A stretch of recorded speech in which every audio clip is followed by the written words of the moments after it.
Eh ben non, c'était 5 secondes en fait, les gars. Désolé. Maël, tu veux nous dire quelque chose? Oui, je suis là pour vous présenter le complément. Week-end agité à Centrale Nantes. Vous avez déjà les informations sur le tournoi et tous les résultats sportifs via Julien.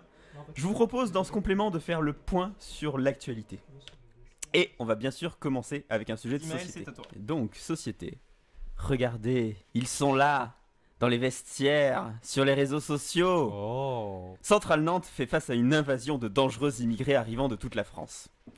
Ils ont franchi la frontière et sont entrés en Bretagne dans la journée. Et pour beaucoup, leurs intentions exactes ne sont pas très claires. Sitôt sur place, ils ont commencé à agresser les locaux à balles immédiatement réagi. On compte à l'heure actuelle de nombreux échanges de tirs, quelques coups de filet et bon nombre de plaquages. La tension est élevée entre les camps et on compte des blessés.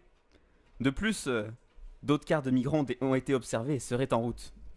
Nous avons reçu une communication de l'un d'entre eux et vous allez l'entendre, elle est assez surprenante. La blague a assez duré, les Nantais. Rendez-nous là maintenant, nous reste obscur. Une note plus joyeuse maintenant. Ce week-end ont lieu les intercentrales.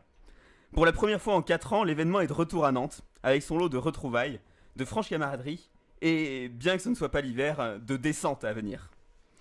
Les matchs ont déjà commencé et la compétition est rude pour la 2e place. Nos grands amis de Lyon ont également décidé qu'ils passeraient le moins de temps possible à Nantes, et joueront donc tous leurs matchs demain, tous, absolument tous.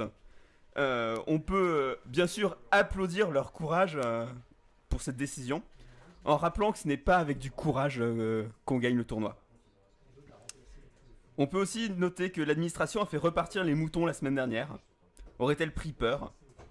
En tout cas, Nantais et moutons vivent en bonne entente depuis plus de 6 mois. Intercentrale toujours, le moral des joueurs et joueuses nantais est au plus bas, depuis qu'ils n'ont pas reçu le traditionnel mail de notre directeur de toujours, Arnaud Poitou, pour les encourager à vaincre les Lyonnais dans un esprit sportif et amical.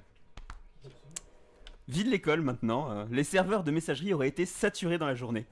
Un mystérieux expéditeur extérieur aurait essayé d'envoyer un mail à tous les étudiants. Le contenu du message et son origine sont toujours inconnus. Fait divers.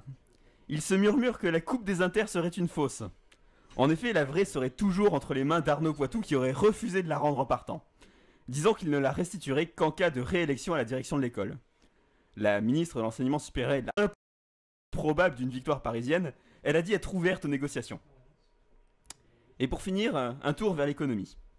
Lipton vient de se déclarer en faillite. Les stocks que l'entreprise a mis à disposition pour un obscur événement sportif nantais ont trop pesé sur ses finances. De son côté, Ricard a annoncé sa future rentrée au CAC 40 en tant que 7e plus grosse capitalisation boursière. Un succès dû à ses ventes records dans la journée de vendredi. Vous êtes avec CNT Nuclérez et c'était le complément. Merci Maël.